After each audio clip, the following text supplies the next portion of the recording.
આ ઘટના ખૂબ જ દુઃખદ છે અને એવું પણ બન્યું છે કે કશું જ હાથ નથી લાગ્યું, ઇવન બ્લડ પણ હાથ નથી લાગ્યો. કેટલા સેમ્પલ્સ આપની પાસે આવ્યા છે અને ક્યાં સુધી આપની કામગીરી અત્યાર સુધીમાં પૂર્ણ થઈ છે? સૌપ્રથમ તો આ કરુણાંતિકામાં જે હતભાગી મૃતકો છે તે સૌને મારી શ્રદ્ધાંજલિ, અને ભગવાન એમના પરિવારને આ તકલીફ સહન કરવાની શક્તિ આપે. આપ જે કહી રહ્યા છો એ બિલકુલ સત્ય વાત છે કે લોહી પણ હાથ નથી લાગ્યો.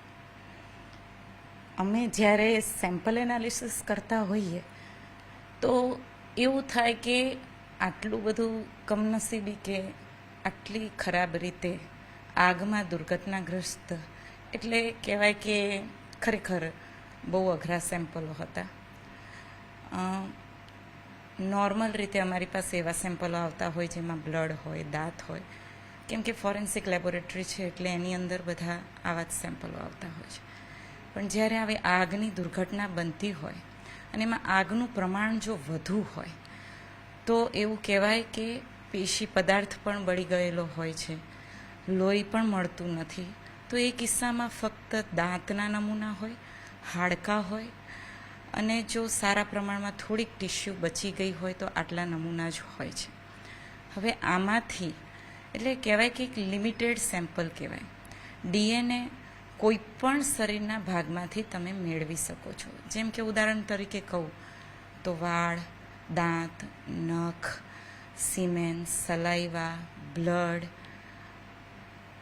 ટિશ્યુ મટીરિયલ, આ બધી જ વસ્તુઓ, ટૂંકમાં કહી શકાય કે કોઈ પણ જૈવિક પદાર્થ શરીરનો એમાંથી ડીએનએ મળે.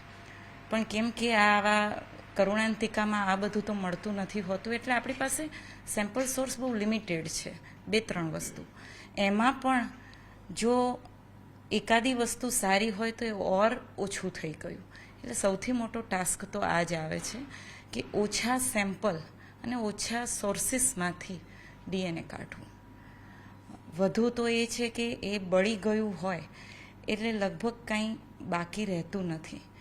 એટલે આઈડેન્ટિફિકેશન કરવું પડે પીએમ દરમિયાન પણ ડૉક્ટર્સે અને અમારે પણ કે કઈ જગ્યા સારી છે જેને આગનો ઓછી અસર થઈ છે, જેથી કરીને એમાંથી આપણે ડીએનએ મેળવી શકીએ. મેમ, 48 કલાક થવા આવ્યા છે આ તમામ ઘટનાને. અત્યાર સુધીમાં કેટલા ડીએનએ સેમ્પલનું રિઝલ્ટ આપે આપી દીધું છે, કેટલા હજુ પણ કતારમાં છે અને કેટલા કલાકથી આપ આના પર વર્ક કરી રહ્યા છે? જ્યારે આ કરુણાંતિકા બની એના એ રાત્રિના દિવસથી અમારો સ્ટાફ આની અંદર લાગી ગયો છે, અને બીજા દિવસે સવારે અમને આમાં બાય એર અમને જે સેમ્પલો મળ્યા ત્યારથી માંડીને આજ દિન સુધી દિવસ રાત લેબોરેટરીમાં મારો 18 જણનો સ્ટાફ કામ કરે છે એકસાથે. હજી પણ એટલે કહેવાય કે અડધે સુધી આવ્યા છીએ, હજી અડધું બાકી છે. તો અમારો પૂરો પ્રયત્ન રહેશે કે આની પાછળ દિવસ રાત જોયા વગર હજી વધુ મહેનત કરીએ અને પ્રયત્ન કરીએ કે મળી શકે ડીએનએ. મનીષાબેન, અત્યારે જે લાશ છે, લાશના નામે માત્ર પોટલા છે. પોટલામાં જે કંઈ પણ જે હાથ લાગ્યું એ સ્વાભાવિક છે કે કોઈ એક વ્યક્તિની લાશ ન હોય, 2 વ્યક્તિની ભેગી હોય કે વોટેવર, કારણ કે તો કેવી રીતે આ શક્ય બને છે? કેવી રીતે? એટલે એ આ સમય જે લેવાય છે એની પાછળનો પરીક્ષણનો સમય આવા કારણોથી જ થાય છે. કેમ કે આજે એક પોટલા જેવી લાશ હોય એની અંદર 2-3 હાડકાં આવ્યા હોય તો આપણને ત્યાં સુધી નહીં ખબર પડે કે આ 3 હાડકાં એક જ વ્યક્તિના છે કે અલગ અલગ. એટલે નમૂનો એક તરીકે આવશે, પણ એકમાંથી મારે 3 નમૂના ઉપર કામ કરવું પડે, તો એ રીતે સમય વધારે જાય. બીજું કે ડીએનએ પરીક્ષણ કરવું એ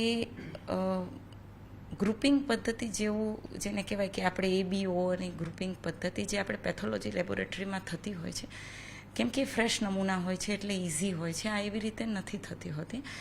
આની અલગ અલગ પ્રોસિજર હોય છે અને અલગ અલગ તબક્કાવારે પસાર થાય સેમ્પલ. જ્યારે એ પછી એના તબક્કા પૂરા કર્યા પછી આખી પ્રોસિજર થયા પછી એક ડીએનએ પ્રોફાઇલ મળતી હોય છે, અને એ ડીએનએ પ્રોફાઇલના આધારે આપણે કહી શકીએ કે હા, આ વ્યક્તિ આ કુટુંબ પરિવારનું છે. એના માટે કુટુંબ પરિવારના સભ્યોનું પણ ડીએનએ કરવું પડે છે.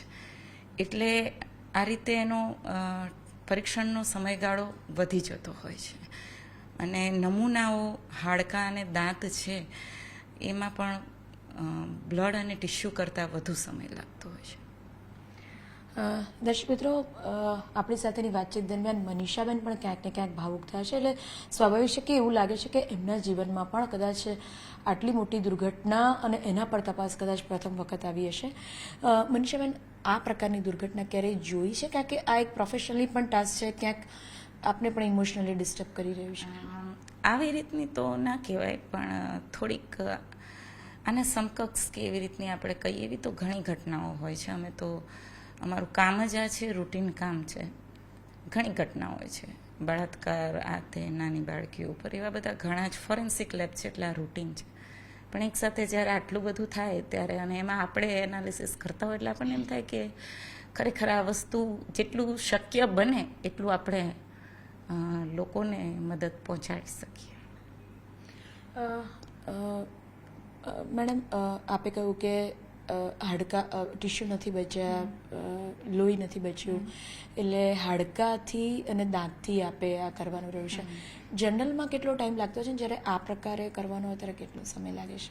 જનરલમાં બ્લડ અને ટિશ્યુ, જેમ મેં પહેલી વાત કરી એવી રીતે, એ બહુ ઇઝી ટાસ્ક હોય છે. ઇઝી એટલે કે આના કરતાં લગભગ અડધા સમયની અંદર એ પૂરું થઈ જતું હોય છે. પરંતુ હાડકાં અને દાંત એ પોતે જ થોડા ચેલેન્જિંગ સ્ટાફ કોઈ પણ ફોરેન્સિક લેબોરેટરી માટે હોય છે. અને એમાં પાછા જો આવા ક્ષત વિક્ષિત થયેલા અથવા તો વધુ આગની ગરમી સાથે પકડાયેલા હોય એવા આવે, તો એનો સીધો મતલબ એ થયો કે જે તમને ઇઝી રીતે ડીએનએ મળે છે એ હવે તો નથી જ મળવાનું. એટલે હવે એના ઉપર તમારે વધારે વર્કઆઉટ કરવું પડે. તો એનો સીધો મતલબ થયો કે તમારો ટાઈમ એની અંદર વધારે જશે. એટલે આ જ કારણ છે કે આપણે સમય વધારે લાગી રહ્યો છે. મેડમ, હાડકાં અને દાંતમાં કરવા માટે સમય લગભગ કેટલો વધતો હોય છે, કેટલો જોઈએ? સામાન્ય રીતે કહું તો 40થી 50 કલાક જેટલો એનો સમય હોય છે પ્રી ટ્રીટમેન્ટ, અને એના પછી પણ એના તબક્કાવારના એનાલિસિસના હોય છે. એટલે આટલો સમય જનરલી લાગી જતો હોય છે. આ કેસમાં અમે એક સાથે બેચીસમાં કામ કરી રહ્યા છીએ, સવારે રાત્રે આવી રીતે, અને એક સાથે બધા જ તમામ આખો સ્ટાફ, બધા જ એક્સપર્ટ એક સાથે કામ કરી રહ્યા છે. એટલે એનો થોડો આપણને ફાયદો થાય છે, અને આપણે બની શક્ય એટલું જલ્દી પ્રયત્ન કરી રહ્યા છીએ. કેટલા સમય આપણે લાગે છે કે હજી પણ ટાઈમ લેશે આ તમામ તપાસમાં? હજી પણ આટલો ટાઈમ જશે? એ જ વસ્તુ અમે પ્રિડિક્ટ નથી કરી શકતા, કેમ કે એ વસ્તુ સેમ્પલ ટાઈપ ઉપર, એને કેટલી આગની ગરમી લાગી છે, આ બધી વસ્તુ એના ઉપર ડિપેન્ડ છે. એટલે જે થોડાક આપણને ઇઝી લાગ્યા એટલા આપણે તબક્કાવાર કાઢ્યા. હવેનો સીધો અર્થ એ છે કે હવે જે છે એ ઓર ચેલેન્જિંગ છે. એટલે એમાં આપણે તમામ પ્રયત્ન કરવાના છે હવે. એટલે 2-3 જેટલી પ્રોસિજર, જેટલી મેથોડોલોજી, જે શક્ય હોય એ બધું કરીશું. એટલે થોડોક એનો સમય જશે. અમે અમારો લેવલ બેસ્ટ કરીશું કે આ સમય કોઈ બી રીતે કટઆઉટ થઈ શકે. પણ ડીએનએના નમૂનાઓને જે પરીક્ષણ કરતાં પહેલાં જે પ્રી ટ્રીટમેન્ટ આપવી પડતી હોય છે, એમાં કટ કરવા જઈશું તો ક્વોલિટીથી ક્યાંક આપણે બાંધછોડ કરશું, અને જે આપણે નથી ઈચ્છતા. કેમ કે ક્રિટિકલ સેમ્પલને ઓર વધારે સમયની જરૂરિયાત રહે છે. તો હું એવું કહું છું આપના માધ્યમથી કે થોડું જો પેશન રાખીએ અને એ રીતે કામ કરીએ તો કદાચ ન મળે, અને એના ઉપર વધારે પ્રયત્ન કરવામાં આવે તો કદાચ મળી શકે. તો બિલકુલ ના મળે એના કરતાં થોડો સમય રાહ જોઈને મળે એ ચાન્સ શું કામ ના લેવો જોઈએ. તો બસ અમારો આ જ પ્રયત્ન છે, અને આ જ રીતે છે. શક્ય એટલો અમે અમારા લેવલથી બહેતર પ્રયાસ કરીશું. હજુ પણ સેમ્પલ્સ આવી રહ્યા છે કે સેમ્પલ્સ ત્યાંથી રાજકોટ દુર્ઘટના મુદ્દે ખતમ થઈ ગયા છે? ના, આજે સવારે પણ સેમ્પલો આવ્યા. જ્યાં એવું લાગ્યું કે આ નમૂનાઓમાં હજી પણ થોડાક બીજા વધારે કોઈ નમૂના મળે તો આપણે એના ઉપર વર્કઆઉટ કરી શકીએ, તો ત્યાંથી ડૉક્ટર સાહેબ સિવિલમાંથી, રાજકોટ સિવિલના અમે સતત સંપર્કમાં છીએ, અને ત્યાંથી એ લોકોએ પણ સેમ્પલો મોકલાવ્યા છે બીજા એડિશનલ સેમ્પલો, કે કદાચ આમાં ના મળે તો આમાં ચાન્સ લઈ જોઈએ એવી રીતે. અચ્છા મેડમ, આખરી સવાલ.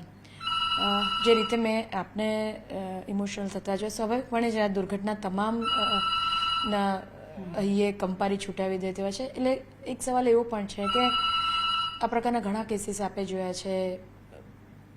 એક પ્રોફેશન તો છે આપનું, પણ એક ઇમોશનલ ટાસ્ક પણ રહેતો હશે.